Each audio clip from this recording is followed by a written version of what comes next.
Good morning and welcome to Coffee Talk. I had the craziest dream last night about Tom Cruise.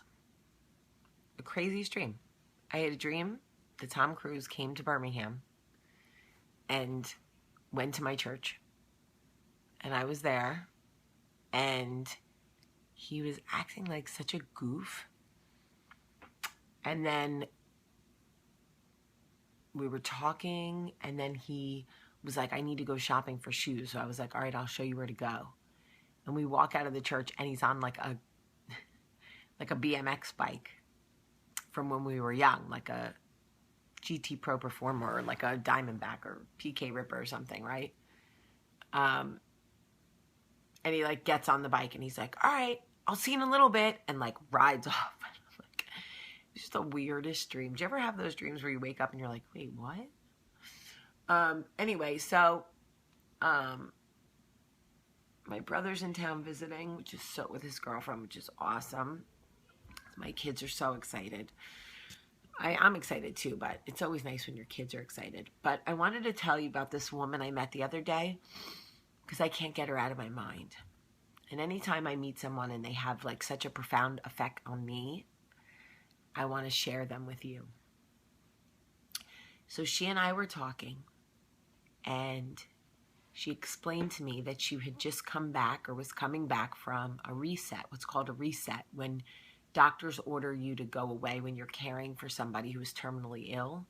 They order you to go away for a reset because it is so taxing emotionally, mentally, and physically to care for someone you love who's dying that they actually put that person into like special care and they order you away to like sleep. So she was coming back from that and she was telling me that she had been married 38 years to her husband. They raised 3 children and have, 7 grandchildren. And basically, her husband has Alzheimer's. And she was telling me about how she realized he had Alzheimer's and what it's been like. And she said, The Notebook really romanticized Alzheimer's, but it's not that way. It is heartbreaking for people involved as your life slips away in front of your eyes. So you're mourning someone who's still alive because you're looking at them and they're still there, but they don't know who you are anymore. So the life you've built with them is over. And we were talking, and I worked on a script a long time ago that I wrote called Those Who Remain, about early onset Alzheimer's. It's a project I'll tell you about another time, but I did a lot of research about it. So anyway, she was talking to me and she was telling me how some days she'll go to see him. He's in a assisted living place, but she's hoping to bring him home. But I think she wants to, but she really knows she shouldn't.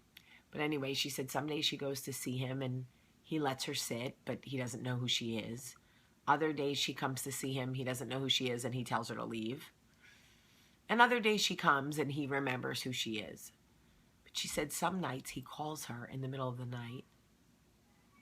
He'll have like a moment of clarity and he'll call her and wake her up at 2 in the morning and say, why are you doing this to me? Why are you leaving me here? Please come get me. I'll be good, please. And she said it's like your heart breaks every single day because the love you have for them hasn't changed, but their mind has changed. Their ability to love you back has changed. So she asked about Michael and I told her. And she said, I said, do you have any advice for, because you've been married so long? And she said, if you're in love, she didn't say if you're married, she just said if you're in love. She said, don't fight. Don't argue about who finished the milk or who left clothes on the floor. Don't argue about who comes home 10 minutes late or, who goes to bed 10 minutes early on the weekends. She said, just love each other. Laugh as much as you can. Hold hands. Be best friends. Create as many awesome memories as you can. She said, because one day, for one of you, this will just be a memory. And it was so like profound.